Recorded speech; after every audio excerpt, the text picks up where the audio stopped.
Ano ba talaga ang dahilan sa likod ng pagtanggal ng mga account specialist natin sa ICTAO? Tara, alamin natin.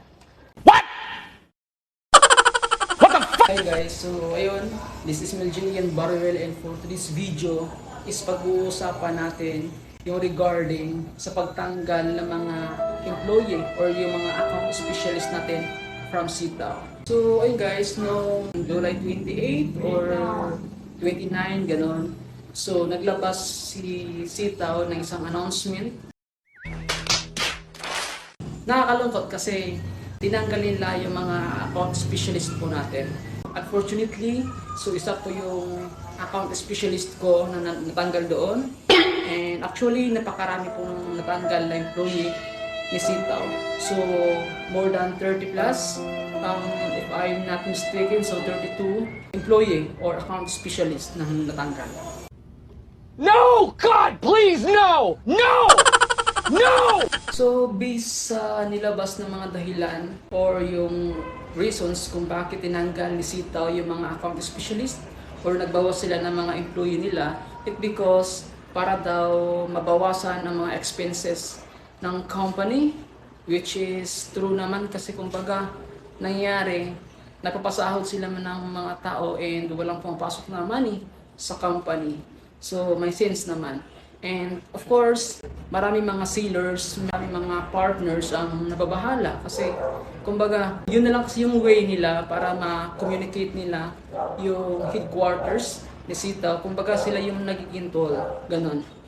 So, kasi kami as a partner or seller, so hindi talaga namin nakakausap ang headquarters ni CTAO or yung tinatawag nating HQ.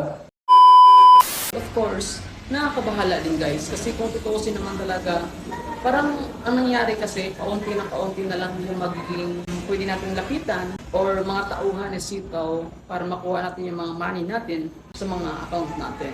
Kumbaga hindi rin talaga natin masisisi guys kung bakit maraming mga negative thoughts ang pumapasok sa mga isip ng mga sellers or mga partners kasi isa sa mga thoughts or nang naisip ng mga sellers or mga partners is ito yung tinatawag nilang delay tactics.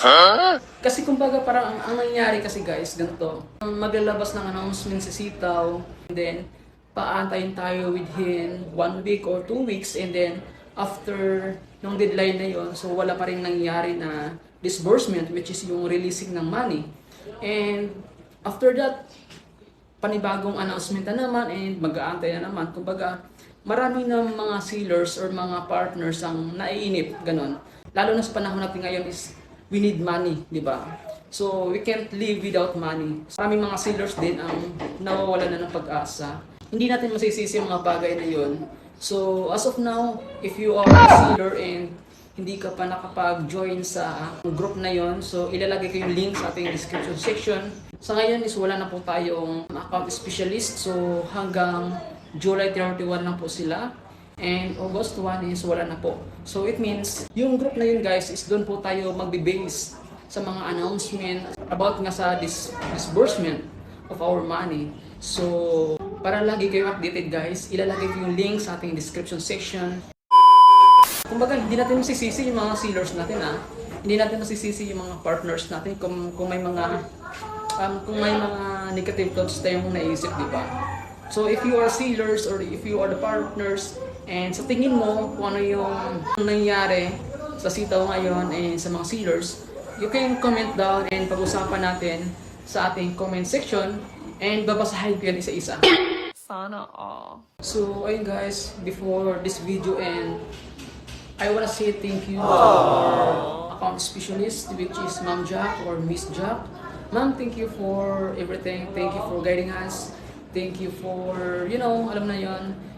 Thank you sa pag-guide namin. Thank you sa pagsagot sa aming mga concerns. Thank you sa effort and everything. So, ayun lang ma'am. Thank you and good luck sa future journey niyo po. But if you are asking me regarding sa mga nangyari, kung ano yung thoughts ko, kung ano yung opinions ko, to be honest, is 50-50 din po ako. 50-50 why? Kasi yung mga negative thoughts na mga naisip ng mga ibang sellers or ibang mga partners is, to be honest, is nare-realize ko rin naman talaga. Which is, possible din mangyari yon. Pero I'm still hoping kasi kumbaga based sa mga hit natin sa sitaw, so yung naka-base dito sa Pilipinas, so still making the effort pa rin ang HQ or yung headquarters of sitaw. And kumbaga parang may pag-asa pa rin kahit paano. I'm still hoping, pero I don't know sa ibang mga sellers or sa ibang mga partners. I know they are still hoping, may mga kunting pag-asa pa rin naman, pero alam mo yun, pero sana kasi, kumbaga sana ibalik nila yung mga bagay or yung money natin sa atin mismo, kasi kumbaga malaki man yan or maliit na halaga, still it is a money. Kumbaga we know kung gaano ka hirap hagilapin yung pera sa panahon natin ngayon. Continuous hoping, and sana within this week magkakaroon tayo ng magandang balita regarding sa disbursement of our money from Sitaw.